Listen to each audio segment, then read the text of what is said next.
அஹத அலா ஹாதா அஷ்ர சினீன யதுஉ இல தௌஹீத். அல்லாஹ்வுடைய நபி ஸல்லல்லாஹு அலைஹி வஸல்லம் இதே அடிப்படையில் 10 வருடங்கள், அதாவது தான் நபியானதிலிருந்து 10 வருடங்கள் தௌஹீதின் பக்கம் மக்களை அழைத்தார்கள். வபஅதல் அஷ்ரி உரிஜ பிஹி இல ஸமா. அதன் பிறகு விண்வெளி பயணத்திற்காக வானத்தின் பக்கம் ஏற்றப்பட்டார்கள். அதான் மெஹராஜ். மெஹராஜுடைய பயணம்ங்கிறது விண்வெளி பயணம். இப்போ ரசூல் ஸல்லல்லாஹு அலைஹி வஸல்லம் நபியாக ஆனதிலிருந்து 40 வயதில் நபியானாங்க. தொடர்ந்து அல்லாஹ்வின் பக்கம், தௌஹீதின் பக்கம், அவனையே அல்லாஹ்வை வணங்க வேண்டும் என்பதின் பக்கம் மக்களை அழைக்கிறாங்க. குறைஷி மக்களை, தன்னுடைய ஊர்க்காரர்களை, மக்காவாசிகளை. 10 வருடங்கள் ஆன பிறகு அல்லாஹ் தஆலா அவர்களை வானத்தின் பக்கம் உயர்த்தினான். இரவில், மெஹராஜுடைய இரவில் அது நடக்குது. அப்போது வானத்தின் பக்கம் உயர்த்தப்பட்டார்கள் அப்படிங்கிற இந்த நம்பிக்கை நமக்கு ரசூலுல்லாவை பற்றி அறிய வேண்டிய நம்பிக்கையில் மிக முக்கியமானது. இதற்கு பிறகு தான் ரசூல் ஸல்லல்லாஹு அலைஹி வஸல்லம் 5 வேளை தொழுகையில் கட்டாய கடமையாக்கப்பட்டுச்சு. அப்போது இந்த செய்தியை ஷேக் சாலிஹ் அல் உஸைமீன் ரஹிமஹுல்லா இதில் அல்லாஹ்வுடைய நபி ஸல்லல்லாஹு அலைஹி வஸல்லம் தாவா முதல்ல 10 வருடங்கள் தௌஹீதின் பக்கம் இருந்துச்சு. அதற்கு பிறகு தான் மெஹராஜ் நடந்தது அப்படிங்கிறது குறிப்பிட்றாங்க. ரசூலுல்லாவுடைய சிறப்பம்சங்களில் இது உள்ளது. மக்காவிலிருந்து மதீனாவுக்கு ஹிஜ்ரத் செல்வதற்கு முன்பு அல்லாஹ் அவர்களை இதன் மூலம் சிறப்பித்தான். எப்படி? மெஹராஜுக்கு அல்லாஹ் அவர்களை உயர்த்தியதன் மூலமாக அவங்களுடைய உடம்பும் உயிருமாக வானத்தின் பக்கம் உயர்த்தப்பட்டாங்க. 7 வானங்களையும் தாண்டி அல்லாஹ் அவர்களை கொண்டு போனான். ஜிப்ரீல் அலைஹிஸ்ஸலாத்து வஸ்ஸலாம் அவர்களை இங்கே பூமியிலிருந்து அழைச்சிட்டு போனாங்க. அப்போ காபாவில் ஹிஜ்ர் அப்படிங்கிற பகுதி இருக்குது. காபாவை பார்க்கும்போது காபா என்னது சதுர வடிவில் இருக்கும். ஆனால் அதை ஒட்டி ஒரு அரைவட்டம் இருக்கும். அதான் ஹிஜ்ர் பகுதி. அது ஏன் அப்படி இருக்குன்னு கேட்டால் அதுவும் காபாவுடைய உள்பகுதி தான். ஏன்னா அதற்கு உள்ளே ஒருத்தர் நின்று தொழுதாருன்னா காபாவுக்குள்ளே தொழுதுதான் தான் அர்த்தம். ஆனால் குறைஷிகள் ஆரம்பத்தில் ரசூலுல்லாவுடைய ஆரம்ப காலத்தில் கட்டும்போது அது காபாவை இடித்து புனர் நிர்மாணம் செய்தாங்க. அதோடைய அடிஸ்திவாரத்தை உயர்த்தி இன்னும் கொஞ்சம் செய்தாங்க.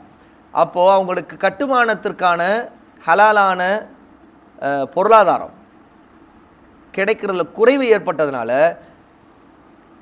சதுர வடிவில் கட்டி முடிச்சிட்டாங்க. ஆனால் வசதி இருந்தால் என்ன செய்திருக்கணும், அவங்க அதையும் உள்ளடக்கி அந்த அரைவட்டத்தை சேர்த்து கட்டியிருக்கணும். அந்த அரைவட்ட பகுதியில் ரசூல் ஸல்லல்லாஹு அலைஹி வஸல்லம் தூங்கிட்டு இருந்தாங்க ஒரு இரவு. மக்காவில் இது நடக்குது. 10 வருஷம் ஆயிடுச்சு ரசூல்லா நபியாகி தௌஹீதை சொல்லிக்கிட்டே இருக்கிறாங்க. தூங்கி கொண்டிருக்கும்போது ஒருவர் வந்து அவர்களுடைய நெஞ்சிலிருந்து வயிறு வரை பிளந்தார். ஜிப்ரீல் அலைஹிஸ்ஸலாத்து வஸ்ஸலாம் நெஞ்சிலிருந்து வயிறு வரைக்கும் பிளக்கிறாங்க. தூங்கிட்டு இருக்கும்போது இது நடக்குது. பின்பு அவர்கள் இதயத்தை வெளியில் எடுத்து அதில் அறிவு நுட்பத்தை, அதாவது ஹிக்மத்தையும் ஈமானையும் நிரப்பினார். இதனுடைய அறிவுக்கு புலப்படாமல் இருக்கலாம். ரசூலுல்லாவுடைய நெஞ்சிலிருந்து வயிறு வரைக்கும் பிளக்கப்படுது. உள்ளே இருக்கிற இதயம் கல்பு வெளியே எடுக்கப்படுது. அதில் வந்து ஹிக்மத்தையும் ஈமானையும் நிரப்பப்படுது. அவர்கள் இனி ஆற்றுகின்ற பணிக்கு தயார் நிலையில் இருக்க வேண்டும் என்பதற்காக அது நடந்தது அப்படின்னு ஷேக் உஸைமீன் குறிப்பிடுறாங்க. அல்ஹம்துலில்லாஹ் யஹ்திகுமுல்லாஹ் யுஸ்லிஹு பாலக்கும். பிறகு வெள்ளையான ஒரு வாகனம் கொண்டு வரப்பட்டது. அதான் புராக். புராக்குங்கிற ஒரு பிராணி. அது கோவேறு கழுதையை விட சின்னது, கழுதையை விட பெரியது. கோவேறு கழுதைங்கிறது கழுதைக்கும் குதிரைக்கும் பிறந்தது. அதான் கோவேறு கழுதை. கழுதையும் குதிரையும் இணைவதன் காரணமாக பிறக்கக்கூடியது தான் கோவேறு கழுதை. வலிமையாக இருக்கும். பொதுவான கழுதை இருக்குது இல்லையா, அதை அதாவது கழுதையை விட கொஞ்சம் பெரியதாகவும் இருக்கக்கூடிய, கோவேறு கழுதையை விட கொஞ்சம் சிறியதாகவும் இருக்கக்கூடிய ஒரு பிராணி தான் அது. இது என்ன? புராக். அந்த புராக்குங்கிற வாகனத்தை ஜிப்ரீல் அலைஹிஸ்ஸலாத்து வஸ்ஸலாம் கொண்டு வராங்க. அப்போ என்ன நடக்குது, அதோடைய பார்வை, அதாவது அந்த புராக்குடைய வேகம் எப்படிப்பட்டதுன்னா, நம்முடைய பார்வை தூரத்திற்கு எவ்வளோ தூரம் கண்ணுக்கு போனால் அது மாதிரி ஒரு அடி எடுத்து வச்சுன்னா அவ்வளோ தூரம் அது பாயும். அப்படிப்பட்ட புராக்குங்கிற வெள்ளை நிற பிராணி அதை கொண்டு வரப்படுது. நபி ஸல்லல்லாஹு அலைஹி வஸல்லம் அதில் தான் பயணமானாங்க. கூடவே ஜிப்ரீல் அலைஹிஸ்ஸலாத்து வஸ்ஸலாமும் இருந்தாங்க. பைத்துல் முக்கத்தஸை அடைகிறாங்க. இங்கே மக்காவில் ஹிஜ்ர் பகுதியில் ரசூலுல்லாஹ் படுத்துக்கிட்டு இருக்கும்போது இது நடக்குது. பிறகு இதயம் ஹிக்மத்தையும் ஈமானை கொண்டு நிரப்பப்பட்டு புராக் வாகனத்திலிருந்து அடுத்து நேராக எங்கே போகிறாங்கன்னா பைத்துல் முக்கத்தஸ், ஜெருசலத்துக்கு போகிறாங்க. அங்கே பைத்துல் மக்தஸுக்கு அங்கே இறங்கி எல்லா நபிமாருக்கும் ரசூல் ஸல்லல்லாஹு அலைஹி வஸல்லம் இமாமத் செய்தாங்க, தொழுகை நடத்துனாங்க. பைத்துல் மக்தஸ் மஸ்ஜிதுக்குள்ள மஸ்ஜிதுல் அக்ஸால தொழுகை நடக்குது. அப்போ அல்லாஹ் தஆலா எல்லா நபிமார்களையும் அவர்களை பின்பற்றி தொழும்படி ஏற்பாடு பண்ணிட்டான். இது அல்லாஹ்வுக்கு இலகு, அவனால் முடியும். இறந்தவர்கள் தான் அந்த நபிமார்களாம் முன்னாடியே. ஆனால் அல்லாஹ் தஆலா இந்த நேரத்தில் அவர்களை அங்கே ஆஜராக்கினான். அது அல்லாஹ்வால் முடியும். அது நம்முடைய அறிவுக்கு எட்டாத கைபான விஷயங்கள். அந்த இரவு நேரத்தில் தொழுகை நடக்குது, ரசூலுல்லாஹ் தான் இமாமத் செய்கிறாங்க, எல்லா நபிமாரும் பின்னாடி சஃப்ல நின்று தொழுகிறாங்க ரசூலுல்லாஹ்வை பின்பற்றி. இது நடக்குது. எல்லா நபிமார்களும் ரசூல்மார்களும் அவர்கள் பின்னே நின்று தொழுதார்கள். இது ஏனென்றால் அதன் மூலம் நபி ஸல்லல்லாஹு அலைஹி வஸல்லம் அவர்களுடைய சிறப்பும் கண்ணியமும் தெளிவாக வேண்டும் என்பதற்காக அல்லாஹ் இந்த ஏற்பாட்டை செய்தான். அவர்கள்தான் பின்பற்றக்க தலைவர் ஆவார்கள். அதாவது எல்லா நபிமார்களுக்கும் இந்த இடத்துல பின்பற்றுவதற்கான தலைவர்கள் அந்தஸ்தை அல்லாஹ் தஆலா நபி ஸல்லல்லாஹு அலைஹி வஸல்லம் கொடுத்தான். ஜிப்ரீல் அலைஹிஸ்ஸலாத்து வஸ்ஸலாம் நபி அவர்களை முதல் வானத்திற்கு அழைத்து செல்றார். இப்போ அங்கிருந்து அடுத்து எங்கன்னா முதல் வானத்திற்கு அழைத்துட்டு போறாங்க ஜிப்ரீல். வாசலை ஒவ்வொரு வானத்திற்கும் வாசல் இருக்குது, அந்த வாசலை திறக்கும்படி கேட்கிறாங்க. ஜிப்ரீல் சொல்றாங்க. அப்ப யார் அதுன்னு அங்க இருக்கிற அந்த காவலர், என்ன ஒவ்வொரு வானத்தின் வாசலுக்கும் காவலர்கள் மலக்குகள் இருக்காங்க. அந்த மலக்கு கேட்குற யார் அது அப்படின்னு. ஜிப்ரீல் சொல்றாங்க இவங்க தங்களுடைய பெயரை. உங்களோட இருப்பவர் யாரு அடுத்து கேட்கிறாங்க. முஹம்மது அப்படின்னு சொல்றாங்க. அவருக்கு தூது அனுப்பப்பட்டதா, அவருக்கு வர வேண்டும் அப்படின்னு கட்டளை வந்திருக்குதா அப்படின்னு கேட்கிறாங்க அந்த காவலர். அப்ப ஜிப்ரீல் சொல்றாங்க ஆமாம் அப்படின்னு சொல்றாங்க. உடனே அவர் வருக வருக அப்படின்னு சொல்லிட்டு வரவேற்கிறாரு. உங்களுடைய வரவு நல்வரவாகட்டும் அப்படின்னு வாழ்த்தும் செய்கிறார். பிறகு வாசல் திறக்கப்பட்டதும் அங்கே என்ன நடக்குது, வானத்தில் முதல் வானத்தில் ஆதம் அலைஹிஸ்ஸலாத்து வஸ்ஸலாம் ரசூலுல்லாஹ் பார்க்குறாங்க. இங்கே தொழுகை நடத்தும் போதும் ஆதம் இருந்திருப்பாங்க, எல்லா நபிமார்களும் ரசூல்மார்களும் இருந்தாங்கல்ல, அதெல்லாம் ஆதம் இருப்பார். இப்போ வானத்திலையும் ஆதம் இருக்கிறாங்க. அவங்க ஆதம் இருக்கிற இடம் அது முதல் வானம்.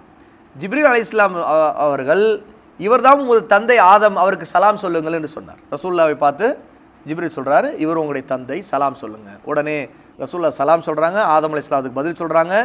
உடனே ஆதம் அலைஹிஸ்ஸலாம் நல்லொழுக்கம் கொண்ட சகோதரர் இது தமையனாரே, நல்லொழுக்கம் நபியே வருக வருக என்று வரவேற்கிறார்கள். சரியா? அங்கே ஆதம் அலைஹிஸ்ஸலாத்து வஸ்ஸலாம் அவர்கள் வலப்புறம் அவர்களின் வழித்தோன்றலில் நர்பாக்கியம் பெற்றவர்களின் உயிர்களும், இடப்புறம் துர்பாக்கியம் அடைந்த உயிர்களும் இருந்தன. ஆதம் அலைஹிஸ்ஸலாத்து வஸ்ஸலாம் வலப்பக்கம் ரைட் சைட்லலாம் சொர்க்கம் போகக்கூடியவங்களுடைய உயிர்கள் இருக்குது, இடது பக்கம்லாம் நரகத்து போகக்கூடியவங்களுடைய உயிர்கள் இருக்குது. நபி ஸல்லல்லாஹு அலைஹி வஸல்லம் வலப்புறம் பார்க்கும்போது மகிழ்ந்து சிரித்தார்கள், இடப்புறம் பார்க்கும்போது அழுதார்கள். சரியா? பின்பு ஜிப்ரீல் அலைஹிஸ்ஸலாத்து வஸ்ஸலாம் நபி அவர்களை ரெண்டாவது வானத்திற்கு அழைத்து செல்ல. இது அதே மாதிரி தான் முன்னாடி நடந்த மாதிரி. முதல் வானத்தில் அந்த காவலர் கேட்டது போலவே கேட்கிறார், பதிலளிக்கப்படுது, பிறகு அனுமதி அளிக்கப்படுது. ரெண்டாவது வானத்துக்கு ரசூலுல்லாஹ் நுழைகிறாங்க. அப்புறம் ஜிப்ரீல் அங்கே யாரை அறிவுப்படுத்தி விட்றாங்கன்னா பாருங்க, யஹ்யா ஈசா அலைஹிஸ்ஸலாத்து வஸ்ஸலாம் அந்த ரெண்டு பேரையும் ரசூலுல்லாஹ் பார்க்குறாங்க. ரெண்டு பேருக்கும் சலாம் சொல்கிறாங்க.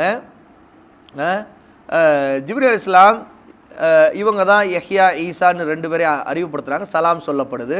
அவங்களும் ரசூலுல்லாஹ்வை வரவேற்கிறாங்க.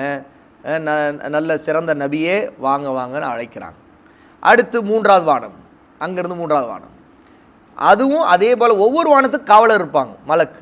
அவங்க அனுமதி அல்லாஹ்வுடைய கட்டளை இருந்தால் தான் அவங்க திறந்து விடுவாங்க. அதே மாதிரி அந்த கட்டளைப்படி நடக்குது. பிறகு அங்கே மூன்றாவது வானத்தில் யூசுப் அலைஹிஸ்ஸலாத்து வஸ்ஸலாம் ரசூலுல்லாஹி ஸல்லல்லாஹு அலைஹி வஸல்லம் பார்க்குறாங்க. அப்போ அவங்களும் ரசூலுல்லாஹ்வை வரவேற்கிறாங்க. ரசூல் ஸல்லல்லாஹு யூசுஃப்கிட்ட பேசுகிறாங்க. இதெல்லாம் நடக்குது. அடுத்து நான்காவது வானத்திற்கு போகிறாங்க. அங்கேயும் அதே மாதிரி வழக்கப்படியே அந்த கட்டளைப்படி மலக் வானவர் பாதுகாவலர் திறந்து விடுறாரு. அங்கே நான்காவது வானத்தில் இத்ரீஸ் அலைஹிஸ்ஸலாத்து வஸ்ஸலாம் நபி இத்ரீஸை ரசூலுல்லாஹ் பார்க்குறாங்க, அவங்களுக்கு சலாம் சொல்கிறாங்க, அவங்களும் பதில் சலாம் சொல்கிறாங்க, அவங்களும் வரவேற்கிறாங்க. ஐந்தாவது வானத்தில் ரசூல் ஸல்லல்லாஹு அலைஹி வஸல்லம் அதுவும் அதே மாதிரி அழைப்புக்கு வரவேற்பு இது நடக்குது. அங்கே மூசா அலைஹிஸ்ஸலாத்து வஸ்ஸலாமை ரசூல் ஸல்லல்லாஹு அலைஹி வஸல்லம் பார்க்குறாங்க. அங்கே ஹாரூன் அலைஹிஸ்ஸலாத்து வஸ்ஸலாம் அவங்களையும் ரசூல் ஸல்லல்லாஹு அலைஹி வஸல்லம் பார்க்குறாங்க. இங்கே மூசா அலைஹிஸ்ஸலாமுடைய சகோதரர் ஹாரூனை பார்க்குறாங்க. சரி, அங்கேயும் சலாம் சொல்லி வரவேற்பு நடக்குது. அடுத்து ஆறாவது வானம். இந்த ஆறாவது வானத்தில் இதே மாதிரி தான் அந்த வழக்கம் கடைபிடிக்கப்படுது. அங்கே தான் மூசா அலைஹிஸ்ஸலாத்து வஸ்ஸலாமை பார்க்குறாங்க. ஆறாவது வானத்தில் மூசா அவங்களும் வரவேற்கிறாங்க, அவங்களும் சலாம் சொல்கிறாங்க. இதெல்லாம் நடக்குது. அவர்களை கடந்து சென்றபோது மூசா அழுதார்கள். ரசூல்லா அவங்கள கடந்து போகும் மூசா அழுகிறாங்க. எதற்காக அழுகிறீர்கள் என்று கேட்டபோது, எனது சமூகத்தாரில் சொர்க்கம் செல்வோரை விட எனக்கு பின்பு நபியா அனுப்பப்பட்ட இந்த சிறுவருடைய சமூகத்தாரில் தான் அதிகமானோர் சொர்க்கம் செல்வார்கள் என்பதால் அழுகிறேன். அதாவது என்னுடைய சமூகத்தில் நிறைய பேர் சொர்க்கம் போக மாட்டாங்க, உங்கள் சமூகத்தில் தான் நிறைய பேர், உங்கள் உம்மத்தில் சொர்க்கம் போவாங்க, இப்போ என்னதில் நிறைய பேர் சொர்க்கம் போக மாட்டாங்களே நான் நினச்சி அழுகிறேன் அப்படிங்கிறாங்க மூசா. மூசா அலைஹிஸ்ஸலாம் தமது சமுதாயத்திற்கு கிடைக்காமல் போன சிறப்புகளுக்காக அழுதார்களே தவிர முஹம்மது ஸல்லல்லாஹு அலைஹி வஸல்லம் சமுதாயத்தில் பொறாமை கொண்டதனால் அல்ல ரசூலுல்லாஹ் குறிப்பிட்றாங்க. பிறகு அடுத்து அங்கேருந்து ஏழாவது வானத்தில் தான் ரசூல் ஸல்லல்லாஹு அலைஹி இதே மாதிரி வழக்கங்கள். அதுக்கு பிறகு இப்ராஹிம் அலைஹிஸ்ஸலாத்து வஸ்ஸலாம் அவர்களை பார்க்குறாங்க. இவர் தான் உன்னுடைய தந்தை இப்ராஹிம், இவருக்கு சலாம் சொல்லுங்கிற ஜிப்ரீல் சொல்கிறாங்க. அதே மாதிரியே வரவேற்பு, இப்ராஹிம் அலைஹிஸ்ஸலாம் சந்தோஷப்படுறாங்க, பார்க்குறாங்க, வாழ்த்துறாங்க. நபி ஸல்லல்லாஹு அலைஹி வஸல்லம் ஜிப்ரீல் அலைஹிஸ்ஸலாம் என்னது நபி அவர்களை இந்த நபிமாரிடம் அழைத்து சென்றது நபி அவர்களை கண்ணியப்படுத்தும், அவரது சிறப்பை கண்ணியத்தை வெளிப்படுத்தவும் தான். அதாவது ரசூலுல்லாஹ்வுக்கு இப்படிப்பட்ட கண்ணியத்தை அல்லாஹ் தஆலா ஏற்படுத்தி இருக்கிறாங்கிறத ஜிப்ரீல் இதன் மூலமாக வெளிப்படுத்துகிறாங்க அப்படின்னு ஷேக் உசைமீன் குறிப்பிட்றாங்க. ஏழாவது வானத்தில் பைத்துல் மஅமூரில் இப்ராஹிம் அலைஹிஸ்ஸலாம் அவர்கள் தமது முதுகை சாய்த்து கொண்டிருந்தார்கள். அதாவது இப்படி சாஞ்சுன்னு உட்கார்ந்துருக்கிறாங்க. அந்த பைத்துல் மஅமூர் ஒவ்வொரு நாளும் 70,000 புது மலக்குகள் வந்து தொழக்கூடிய இடம்.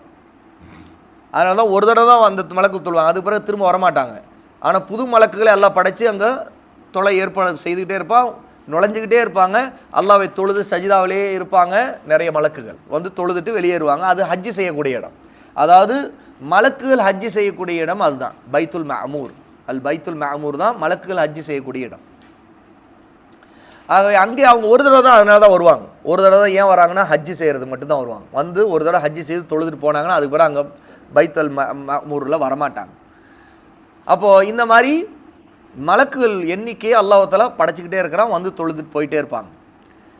இதற்கு பிறகு நபி ஸல்லல்லாஹு அலைஹி சித்ரத்துல் முன்தஹாவுக்கு உயர்த்தப்பட்டார்கள். அது 7ஆவது வானத்திற்கு மேலே சித்ரத்துல் முன்தஹாங்கிற ஒரு இடம் இருக்குது. அதாவது இலந்தை மரம் இருக்கக்கூடிய இடம். இலந்தை மரம் சித்ரத்துல் முன்தஹானா இலந்தை மரம் ஒரு எல்லையில் இருக்கக்கூடிய இடம். அல்லாஹ்வின் கட்டளைப்படி அழகும் சௌந்தரியமும் சூழ்ந்திருந்தன. அங்கே அந்த இடம் ரொம்ப அழகும், ரொம்ப பார்க்க ரொம்ப ஜெகஜோதியாக இருக்குது. அந்த அழகை யாராலும் வர்ணிக்க முடியாது ரசூலுல்லாஹ் சொல்கிறாங்க. பின்னர் அல்லாஹ் ஒவ்வொரு நாளைக்கு 50 நேர தொழுகையில் அவர்கள் கடமையாக்கினான். அதற்கு பிறகு அதை கடந்து போன பிறகு தான், ஏன்னா அதற்கு பிறகு ஜிப்ரீல் வரமாட்டாங்க, எனக்கு அனுமதி இல்லை, நீங்கள் தான் போடுன்னு சொல்லிடுவாங்க. அந்த சித்ரத்துல் முன்தஹா எல்லையை தாண்டி ரசூலுல்லாஹ் போன பிறகு அல்லாஹ் நபி ஸல்லல்லாஹு அலைஹி வஸல்லம் பேசினான். திரைக்கு அப்பால் இருந்து ரசூலுல்லாஹ் அல்லாஹ்வை கண்ணால் பார்க்கல, திரை இருந்தது. ஆனால் அல்லாஹ்வுடைய பேச்சை ரசூலுல்லாஹ் கேட்டாங்க, அல்லாஹ்விடம் ரசூலுல்லாஹ் பேசினாங்க. அப்போ அந்த நேரத்தில் தான் 5 வேளை தொழுகை கடமையாக்கப்பட்டது. அந்த 5 வேளையை ரசூலுல்லாஹ் முழு திருப்தியோடு ஏற்றுக்கிட்டாங்க. ஏன்னா முதல்ல 50 நேர தொழுகையாக தான் இருந்தது. பிறகு அல்லாஹ் தஆலா அதை குறைத்தான். அந்த வரலாறு நமக்கு தெரியும். மூசா அலைஹிஸ்ஸலாத்து வஸ்ஸலாம் அவர்களை கடந்து திரும்ப அந்த 50 நேர தொழுகையை வாங்கிட்டு ரசூலுல்லாஹ் இறங்குறாங்க. அடுத்தடுத்த வானம் 6ஆவது வானத்தில் மூசா இருக்கிறாங்க இல்லையா, அவங்க உங்களுடைய ரப்பிடமிருந்து உங்களுடைய சமுதாயத்துக்கு நீ என்ன வாங்கிட்டு வந்தீங்கன்னு கேட்கும்போது, என்னுடைய சமுதாயத்துக்கு நான் 50 நேர தொழுகைகளை அல்லாஹ் எங்களுக்கு கடமையாக்கியிருக்கான்னு சொல்கிறாங்க. மூசா சொல்கிறாங்க, உங்களுடைய சமுதாயம் அதற்கு சக்தி பெற மாட்டாங்க, நீங்கள் போய் உங்கள் ரப்பிடம் குறைத்து கேளுங்க, நான் பனு இஸ்ரவேலிடம் கடுமையாக அனுபவப்பட்டிருக்கிறேன் அப்படிங்கிறாங்க.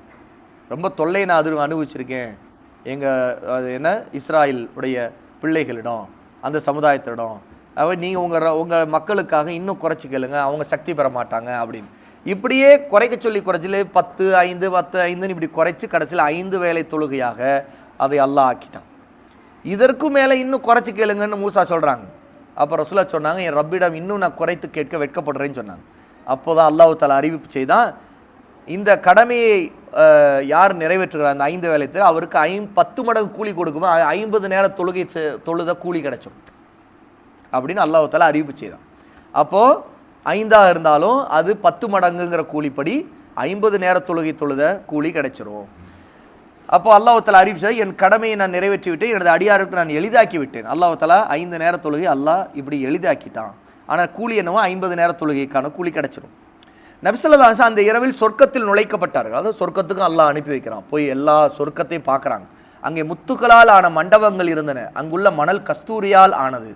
பின்பு நபி ஸல்லல்லாஹு அலைஹி வஸல்லம் சுபு நேரத்துக்கு முன் மக்கா வந்து அங்கே சுபு தொழுதார்கள். சரியா, அல்லாஹ் தஆலா எல்லாமே சொர்க்கத்தை காட்டினான். அப்போ அதுக்கு பிறகு ரசூல் ஸல்லல்லாஹு அலைஹி வஸல்லம் மேராஜுடைய அந்த பயணம் முடிந்து திரும்ப பூமிக்கு அனுப்பப்பட்டாங்க, பூமிக்கு இறக்கி கொண்டு வரப்பட்டாங்க, உடலோடு திரும்ப வந்துட்டாங்க. அப்போது சுபு நேரத்துக்கு முன்னாடி வந்துட்டாங்க. சுபு ரசூல் ஸல்லல்லாஹு அலைஹி வஸல்லம் அப்புறம் காபால தொழுதாங்க. அப்போது இது நடந்ததை மேராஜுடைய இந்த செய்தி புகாரில் 3207, 3239, 3342 இப்படி தொடர்ந்து நிறைய இடங்களில் சஹி முஸ்லீம்லையும் புகாரில் நிறைய இந்த ஹதீஸ்கள் வந்திருக்குது. இதெல்லாம் தொகுத்து சுருக்கமாக ஷேக் உசைமின் ரஹிமகுல்லா இந்த விளக்க உரையில் கொண்டு வந்திருக்கிறாங்க. அப்போ இதை நாம் ஈமான் கொண்டோம். ரசூல்லாவுக்கு அவங்க நபியாகி அதற்கு ஒரு 10 வருடங்கள் தௌஹீதுடைய தாவா செய்துட்டு அதுக்கு பிறகு அல்லாஹ் தாலா ஹிஜ்ரத்திற்கு முன்னாடி அல்லாஹ் தாலா நபியை உயர்த்தி மேராஜில் கண்ணியப்படுத்தி சொர்க்கத்தையும் காட்டி 7 வானங்களையும் கடக்க வைத்து ஒவ்வொரு நபியையும் பார்க்க வைத்து இப்படிப்பட்ட கண்ணியத்தை ஏற்படுத்தி பைத்துல் முகஸ்தில் தொழுகை நடத்தி எல்லா நபிமார்களுக்கு இமாமாக நிறுத்தி இப்படி அல்லாஹ் தாலா நம்முடைய நபியின் அந்தஸ்தை மிக உயர்ந்த அளவுக்கு உயர்த்திட்டான். இதை நாம் ஈமான் கூட ரசூல்லாவை அறிவதில் இதுவும் மிக முக்கியமான ஒன்று. இதற்கு பிறகுதான் ஹிஜ்ரத்தை பற்றிய கல்வியை நாம் தெரிஞ்சுக்க போகிறோம் இன்ஷா அல்லாஹ்.